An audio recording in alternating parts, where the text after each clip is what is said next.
প্রিয় দর্শক, তোমরা সবাই কেমন আছো? আজকের গল্পটা একটু আলাদা। এই গল্পে আছে এমন এক সম্পর্ক যেটা অনেকেই মানবে না, তবু মন সেটা বুঝবে আর বারবার ফিরে আসবে। তাই বলছি, গল্পটা একদম শেষ পর্যন্ত শুনে ফেলো। আর যদি ভালো লাগে তাহলে চ্যানেলটা সাবস্ক্রাইব করে দিও, ভিডিওতে একটা লাইক দিও, কমেন্টে জানিও কেমন লাগছে।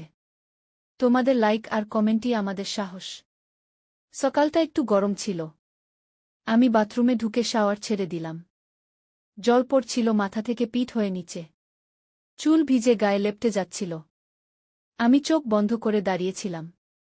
হঠাৎ দরজার ধারে কার যেন ছায়া পড়ল। আমি চমকে উঠলাম।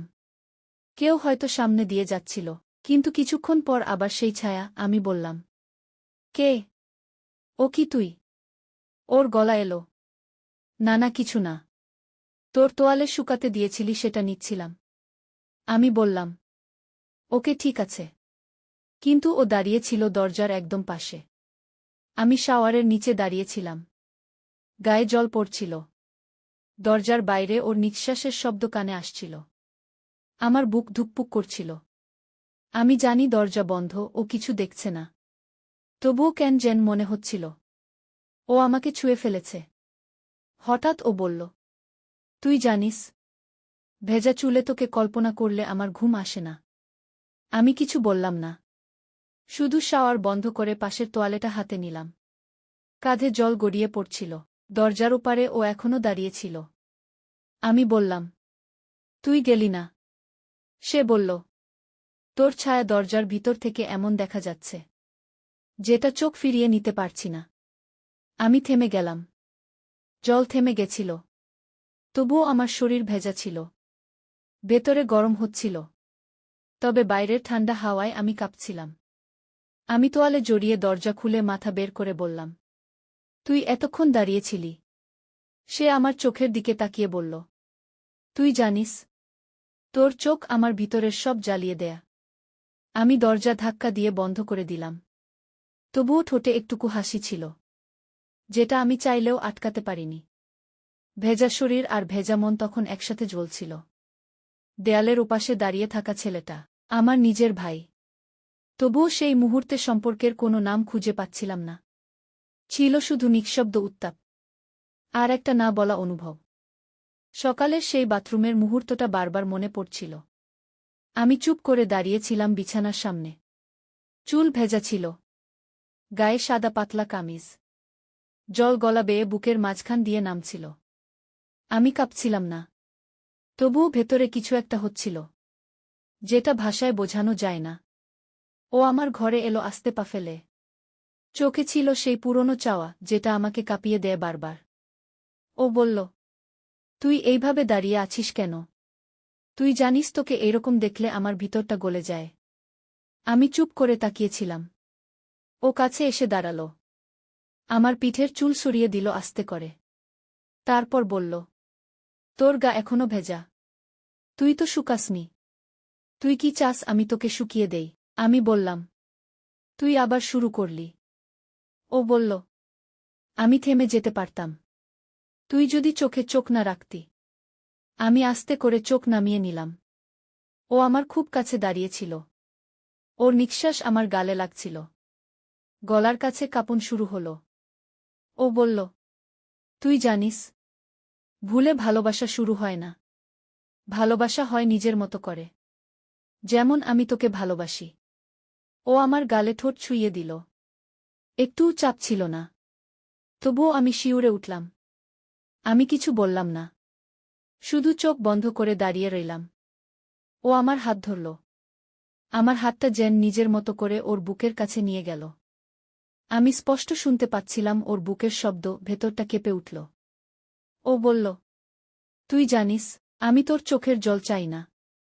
আমি শুধু তোর এই একটুখানি হাসি চেয়ে নেব। আমি বললাম, তুই ভুলে যাচ্ছিস আমরা ভাইবোন। তুই যা করছিস সেটা অনেক বড় ভুল। ও বলল, ভুল যদি এমন হয় যেটা আমাকে তোকে ছুতে দেয়, তাহলে আমি সারা জীবন এই ভুল করব। আমি আস্তে করে বললাম, তুই জানিস না মানুষ কি বলবে। তুই জানিস না এই সমাজ আমাদের জায়গা দেবে না। ও বলল, সমাজ যদি না দেয়, তবে আমি তোকে নিয়ে নিজের একটা আলাদা জায়গা তৈরি করব, যেখানে তুই থাকবি আর আমি থাকব। তুই আমার বোন হয়ে জন্ম নিলি, তাতে আমার অনুভব তো থেমে যায় না। আমি একটুও বলতে পারছিলাম না। জীবনে প্রথমবার মনে হচ্ছিল যে এই ছেলেটার বুকেই আমার মাথা রাখতে ইচ্ছে করছে, যে ছেলেটা ছোটবেলা থেকে আমার ভাই ছিল। আজ তার চোখে আমি এক পুরুষকে দেখছিলাম। ও বলল, চল নিচে যাই, তোর জন্য আজ আমি আবার রান্না করব, তুই শুধু পাশে থাকিস। আমি বললাম, তুই শুধু রান্না করিস, আমাকে যেন ভুলে না যাস। দুপুর পেরিয়ে বিকেলের আলো পড়ছিল ঘরের মেঝেতে। আমি বিছানায় চুপ করে শুয়েছিলাম, চোখে একরাশ ঘোর।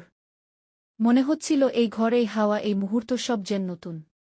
ও ঘরে এলো হালকা পায়ে, চোখে সেই চেনা চাওয়া। ও আমার পাশে এসে বসল।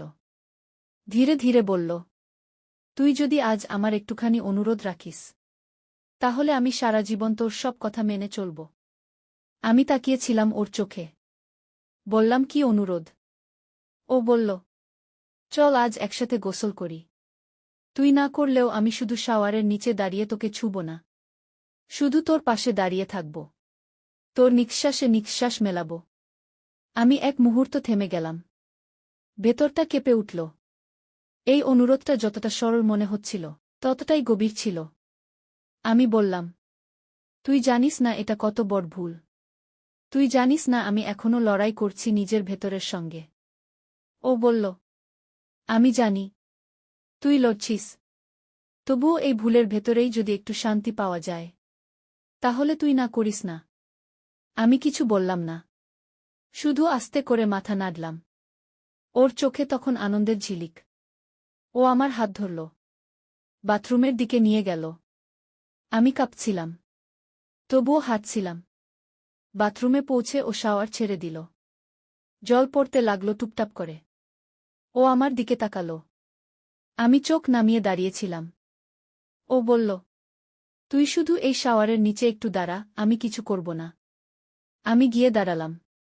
জল পড়ছিল মাথা থেকে গায়ে, চুল ভিজে গেছিল। ও আস্তে করে কাছে এলো। আমার এক হাত ধরে ও নিজের দিকে টেনে নিল। ও বলল, তুই জানিস, এই জলের নিচে দাঁড়িয়ে তোকে স্পর্শ না করেও আমার বুক ভরে যাচ্ছে। আমি চোখ বন্ধ করলাম। ও পেছন থেকে এসে আমার গায়ে হাত রাখল। জলের শব্দের সঙ্গে মিশে গেল ওর নিঃশ্বাস। ও আমার পিঠে ঠোঁট ছুঁইজে বলল, তুই যদি বলিস থাম, আমি থেমে যাব। আমি কিছু বললাম না। তবুও শরীর ঠান্ডা জলে কাঁপছিল, আর মনের ভিতর আগুন জ্বলছিল। ও বলল, তুই যদি এই একটুখানি মুহূর্ত আমায় দিস, তবে আমি সারা জীবন এই স্মৃতি বুকে নিয়ে বাঁচতে পারব। আমি ধীরে ধীরে ঘুরে দাঁড়ালাম, চোখে চোখ রাখলাম। ও আমার গাল ছুঁইয়ে ঠোঁটে হালকা কিস করল। আমি চোখ বন্ধ করে দিলাম। জলের শব্দ থেমেছিল না, কিন্তু মনে হচ্ছিল পৃথিবী থেমে গেছে। ও আমাকে জড়িয়ে ধরল, আমার কপালে ঠোঁট রাখল। আমরা দুজন জলের নিচে একসাথে দাঁড়িয়েছিলাম, একদম নীরব। তবুও এত কিছু বলে ফেলেছিলাম স্পর্শ দিয়ে। রাত হয়ে গেছিল, আকাশে তারাগুলো জ্বলছিল। আমি জানালার পাশে দাঁড়িয়েছিলাম। চুল শুকিয়ে গেছিল, তবুও মনে হচ্ছিল এখনো ভেজা। কারণ শরীর থেকে নয়, ভেজা ছিল মন। বাথরুমের সেই মুহূর্তটা মনে পড়ছিল। একসাথে দাঁড়ানো, একসাথে কাঁপা, একসাথে নিঃশ্বাস নেওয়া, সেই অনুভব মনে হচ্ছিল চিরকালের জন্য গেঁথে গেছে। ও এসে আমার পাশে দাঁড়াল, কিছু বলল না, শুধু আমার কাঁধে মাথা রাখল। আমি চুপ করে দাঁড়িয়ে থাকলাম। ও বলল, তুই জানিস আজ তোর শরীর স্পর্শ করার পর আমার ভেতরটা কেমন শান্ত হয়ে গেছে। কিন্তু সেই সঙ্গে একটা ভয়ও কাজ করছিল। ভয় হচ্ছিল তুই দূরে চলে যাবি। আমি বললাম, তুই যদি আমাকে ছেড়ে চলে যেতে চাস তাহলে আমি কিছু বলবো না, তবে আমার বুকটা খালি হয়ে যাবে। তবুও বলবো, যা ঠিক সেটা কর। ও বলল, ঠিক ভুলের হিসাব আমি জানি, তবুও আমি শুধু জানি তোর শরীরের গন্ধে আমার ঘুম আসে, তোর গায়ে মাথা রাখলে আমার বুক ঠান্ডা হয়, তুই না থাকলে আমি নিঃশ্বাস নিতে পারি না। আমি চোখ বন্ধ করে দিলাম। এক ফোঁটা জল গড়িয়ে নামল গাল বেয়ে, ও বলল, তুই যদি চাইস আমি এখনই এই ঘর ছেড়ে চলে যাব। আর কোনোদিন তোর সামনে আসব না। তুই শুধু বল, তুই এই সম্পর্কটা চাইস না। আমি থেমে গেলাম।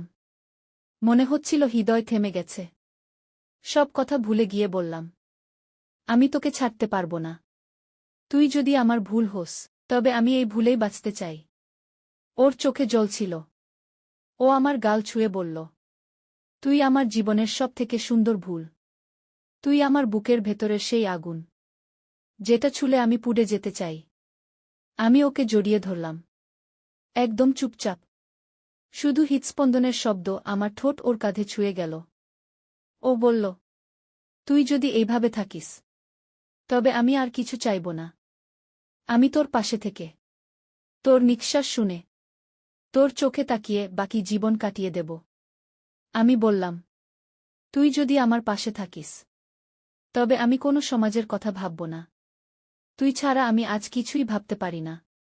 রাতের ঘর নিঃশব্দ, চাঁদের আলো বিছানায় পড়ছিল। আমরা দুজন পাশাপাশি বসেছিলাম, হাত ধরে, চোখে চোখ রেখে। ও বলল, তুই জানিস, ভুলের মতো করে তোর প্রতি ভালোবাসা শুরু হয়েছিল। কিন্তু এই ভুলটাই আজ আমার সবচেয়ে সত্যি।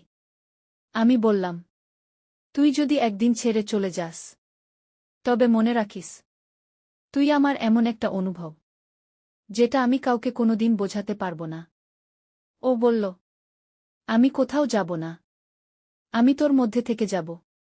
তোর চোখে, তোর ঠোঁটে, তোর নিঃশ্বাসে।